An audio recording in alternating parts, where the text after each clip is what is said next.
Hey, what's going on, guys? Kripparrian here.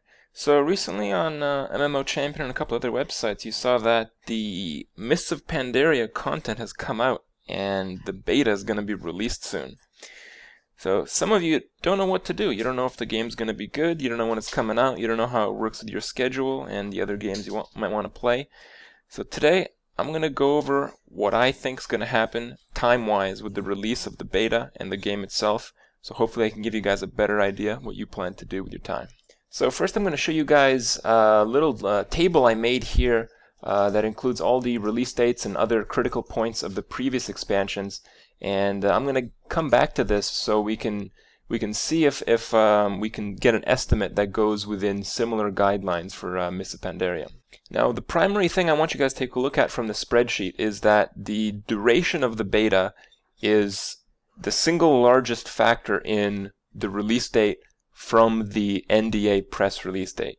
You know, they release the game, they get the beta ends, and then the game comes out. So the duration of the beta is what we're trying to estimate here primarily.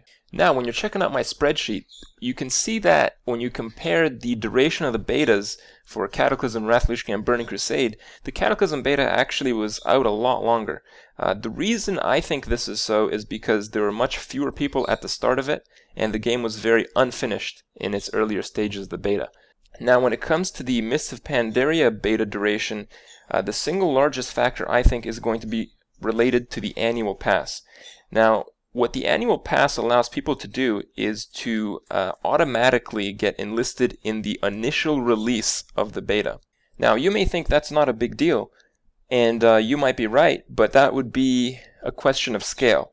The problem is that as of February 9th's financial report from Blizzard, there's been over 1 million signups through this annual pass, and you can bet that there's going to be more once people realize that they want to play the Mists of Pandaria beta. Now, you might be asking yourself, why is it important that there's 1 million people that are getting into the beta?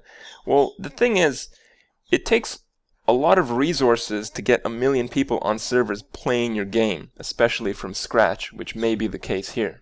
If Blizzard has set this up properly, which I really hope that they have, because they've announced that the beta is coming up soon, what this tells me is that they already have the servers, they already have them set up, and that the game is more or less in its finishing touches stages, because you don't want to have 1 million people logging in and out, crashing your servers non-stop, crashing through bugs, sending you millions and millions of bug reports.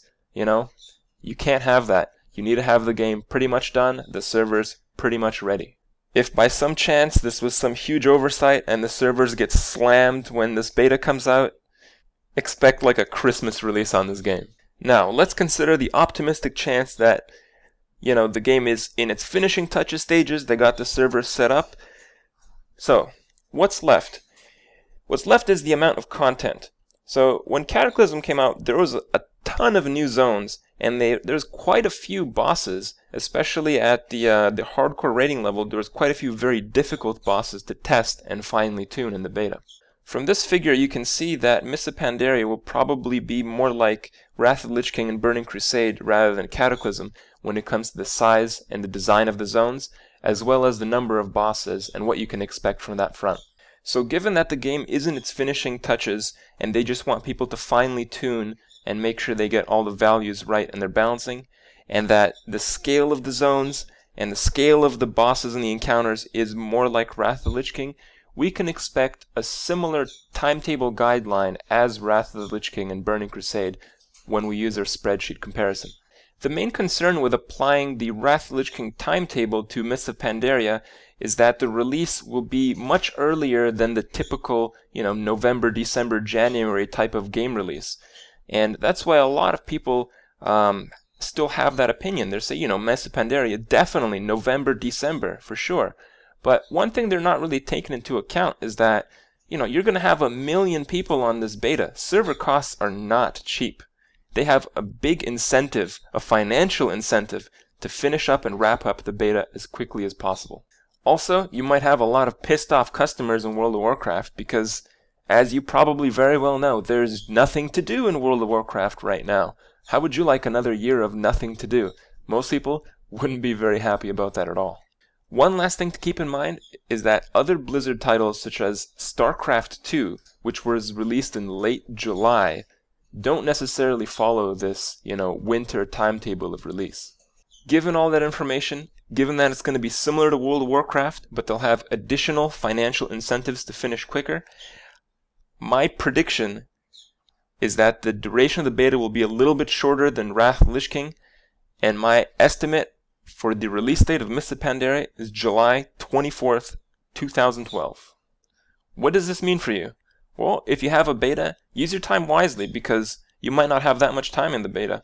If you don't, there's going to be tons and tons of info out there for you to look at and figure out if you actually want to play this game.